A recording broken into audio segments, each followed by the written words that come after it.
When we look at the data, we see ChatGPT taking a 3% share of search for all search and growing at a 64% year-over-year clip, which is a lot, right? And Google's growing at 4%, even though they've got like 70+%, 4% versus 64%, it's growing a ton. And so, because in reality, right, I think one of the biggest issues in the agency space is there's so many people that haven't done what they're coaching and teaching on, and it's easier now than ever before for them to get the attention. Yeah, so about 200K in monthly recurring revenue. We just did about 233,000 last month. how do you go from that 400 a month to 2 to 3K a month and beyond? What's the difference?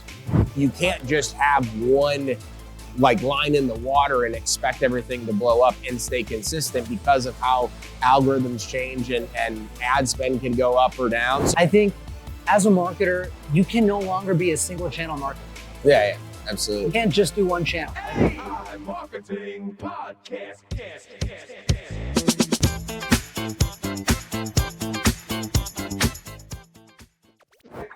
Yo, Adam, great to have you here, man. So awesome to see you. How's the conference been for you so far? It's been great. Got to do the agency panel yesterday, but for me, it's just meeting everybody. It's and obviously reconnecting with you and people like that. 1,500 people here. It's pretty wild. So it's an experience, but it's my first time at the Level Up Summit, so it's been great. No, man. Yeah, it's a big event, and a lot of different agencies here that are all trying to figure out the secret sauce, the cheat code. I know you're on the panel. A lot of people here just kind of getting their start, trying to get their first clients, trying to figure out their go-to-market. This is old hat for you. Yeah. Builders of Authority. What do you guys have? I think you said 200K. Yeah, so about 200K in monthly recurring revenue. We just did about 233,000 last month, September of 2025. So we relaunched a year ago. So a lot of growth in a very short period of time. We also do some websites and some branding projects, and started to do some custom go high level build outs. So we have some one-time revenue baked in with the recurring. Sweet.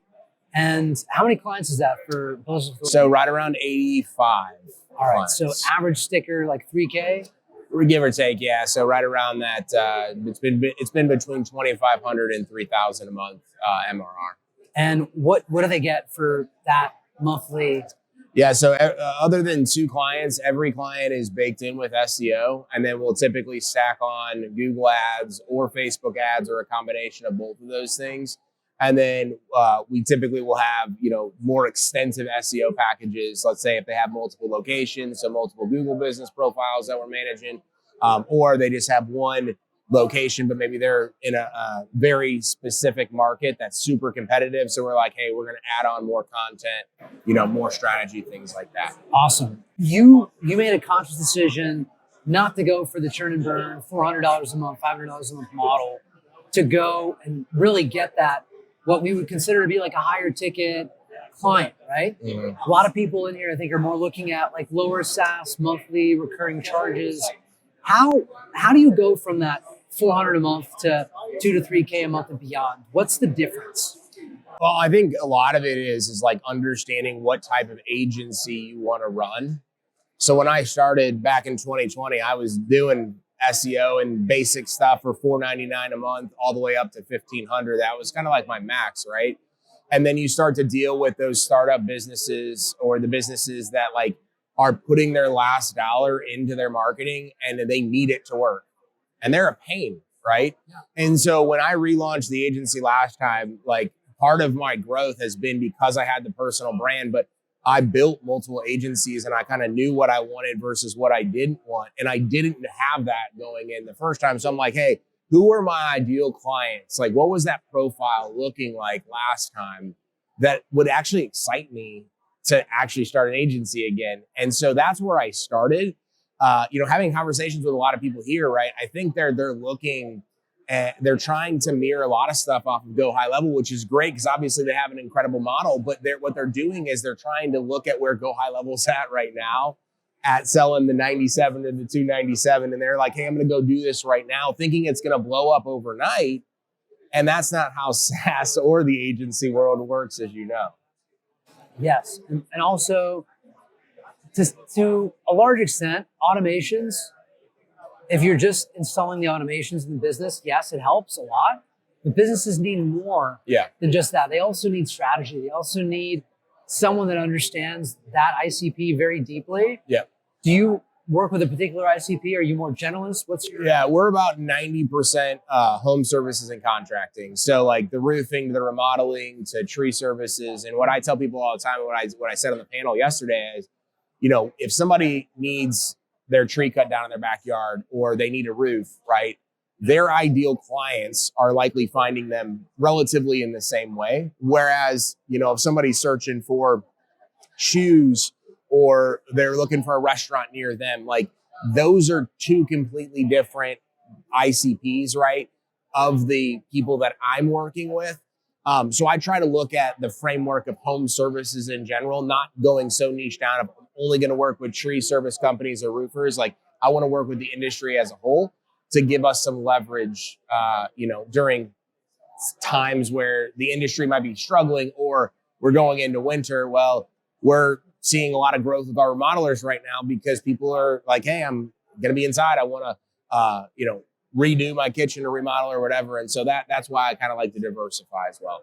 Makes sense. And you're positioning the agency as builders of authority? Yes. Yeah. Yep. So what does it mean to be a builder of authority? What does that actually represent to you?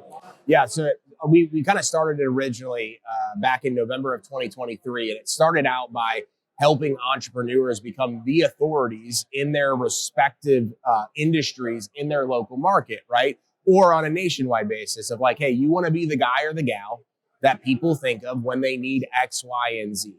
And when we relaunched the agency, we were like, hey, we're just going to have it under the Builders of Authority name with the same concept being the business brand and the business digital marketing. So like we build up our clients not to just be really, really good at digital marketing, but we'll help them out potentially with their tech stack and their CRM if it's something needs to go in with Go High Level, and or we teach them on the education side, like, hey, here's what you should be posting organically on social media as the entrepreneur, as the business brand, et cetera. Because as you know, you can't just have one like line in the water and expect everything to blow up and stay consistent because of how algorithms change and ad spend can go up or down. So we like to look at it as a full-fledged approach. And so how can we educate them to be better clients and have other sources of leads coming in, not just the digital side?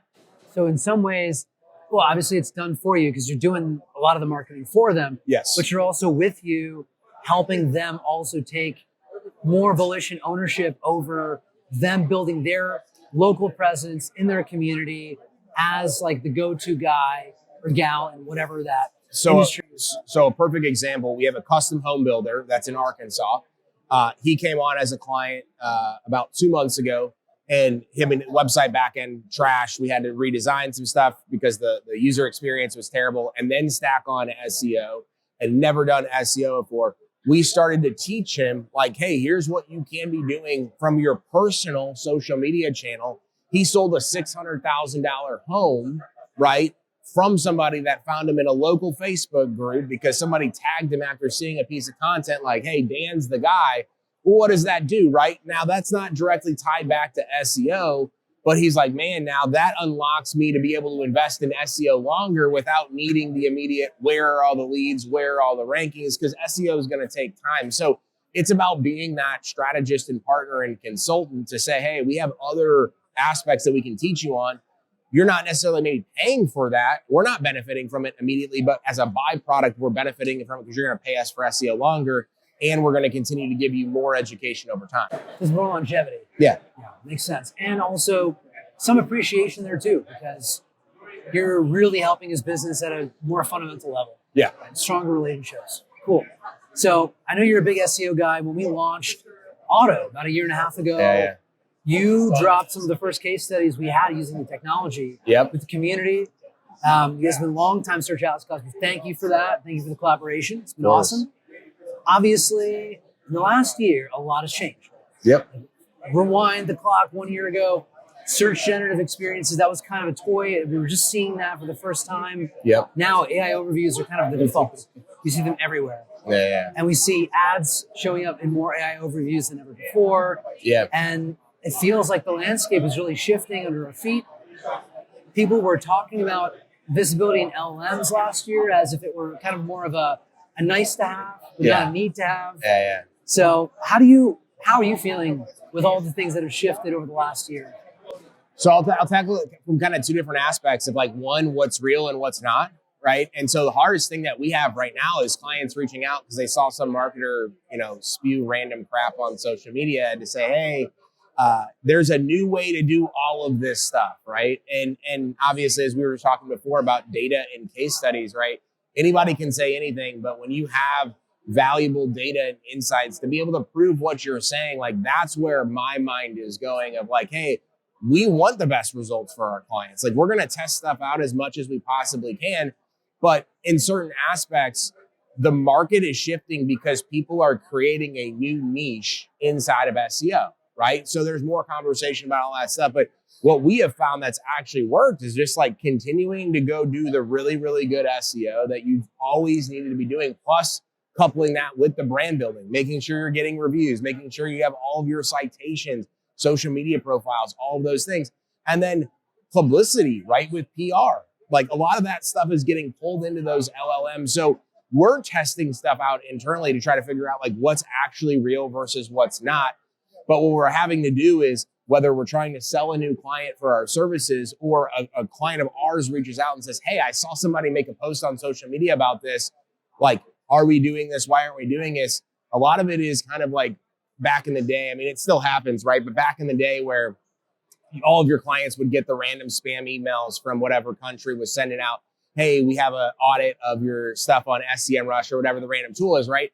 And then all of a sudden you'd be like, well, this is not even your website. This is random crap. You're now seeing that more, but the people talking specifically about AI that don't really have any validity behind it. So you're almost having to play defense, all the time, in addition to playing offense in the back end, testing out stuff, because you don't just want to start rolling out stuff without actual valuable case studies and data. Totally.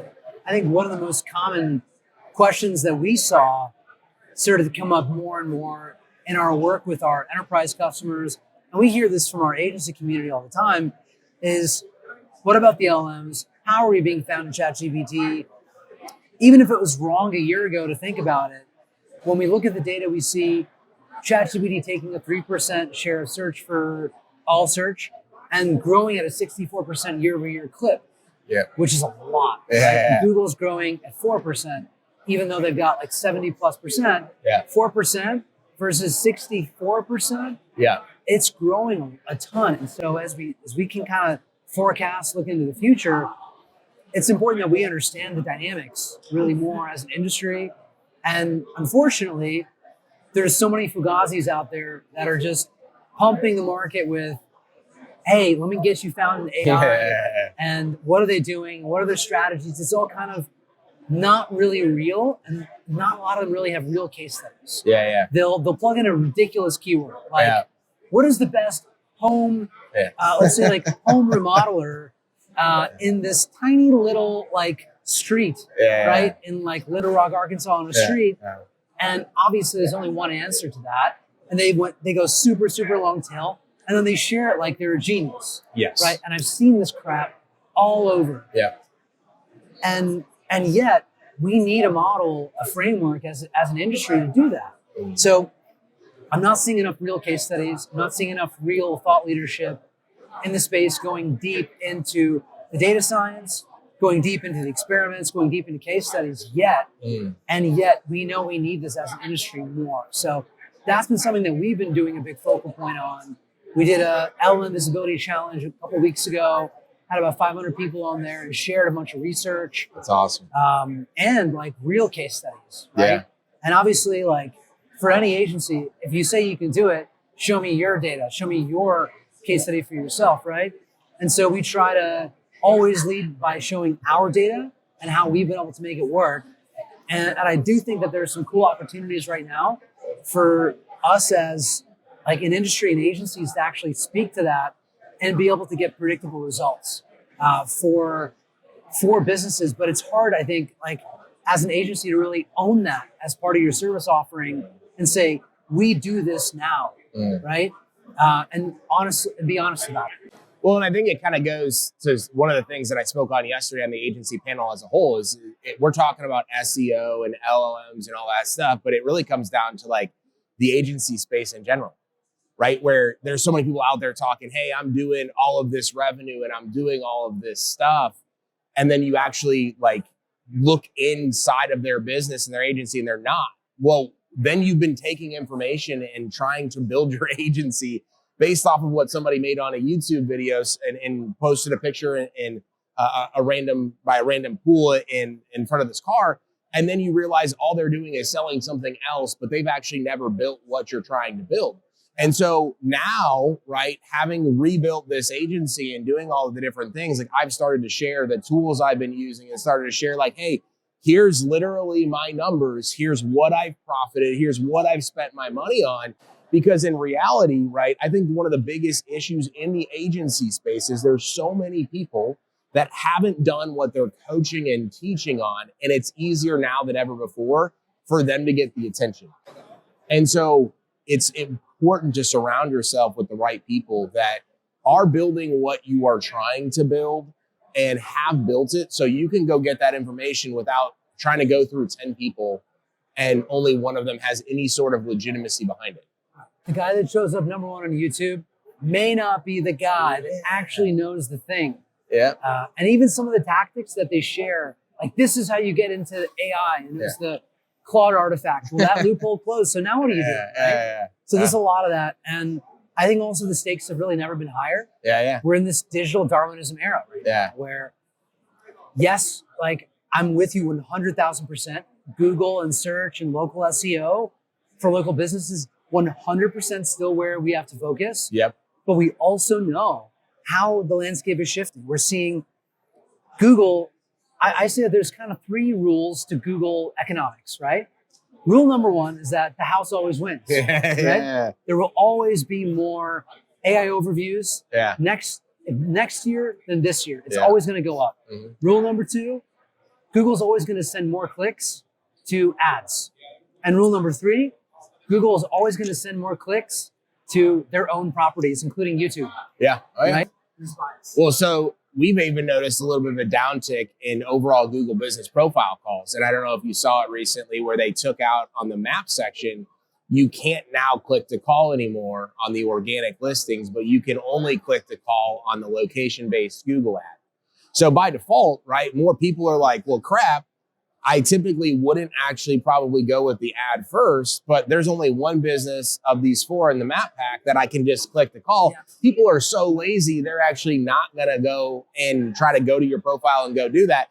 And so we were like, oh my gosh, we kind of noticed that and we saw in a bunch of forums, like that's the thing. And that's just another thing that they're trying to do to go promote the AI overviews and then go promote the ads. As you mentioned, the house always wins. Yeah. And so how do you survive? I think, as a marketer, you can no longer be a single channel marketer. Yeah, absolutely. You can't just do one channel. That's why I like what you guys are doing, where you're taking more of that holistic search, right, lens of also including the paid media and then also including meta. Yeah. Because that's how you create longevity. That's how you go omnichannel.